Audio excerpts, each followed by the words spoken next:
Баршаларыңызға қайырлы күн достар, менің каналыма қош келдіңіздер. Бүгін сіздерге қазанның қақпағында пісірген пәтір нанның рецебін ұсынатын боламын.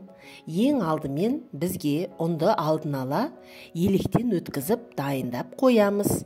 Оған 1 ас қасық шекер, 1 ас қасық тұз, 3 ас қасық сұйық май және 1 ас қасық дрожжымызды салып,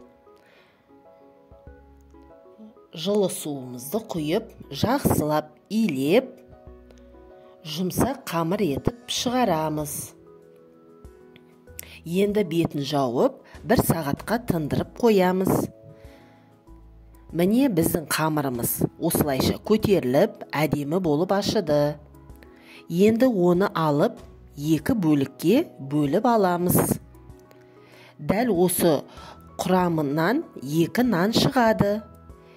Қамырды 2 бөлікке жақсылап илеп, осылайша қолдың көмегімен дөңгелектеп айналдырып шығамыз.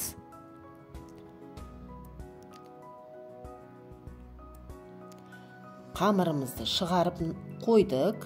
Енді қақпағымызды қыздырып аламыз. Қақпағымыз қызды.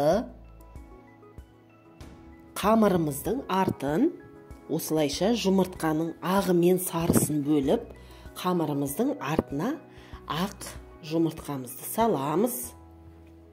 Үстіп тапаға төңкеріп жабыстырамыз. Нанымызды формаға келтіріп алдық. Шанышқының көмегімен осылайша әртүрлі узорлар жасап шығамыз. Жұмыртқаның сарысын бетіне жағамыз.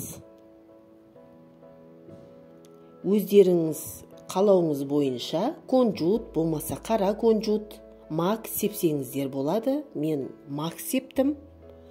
Осылай қазанымызды қыздырып аламыз. Қатты асты қарайып кетпеу үшін тұз сеуіп қойып, осылай бетін жауып, баяу отқа қоямыз.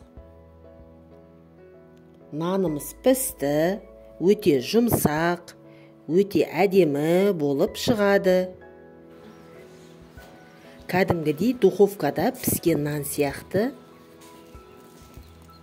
Аралары шикі емес.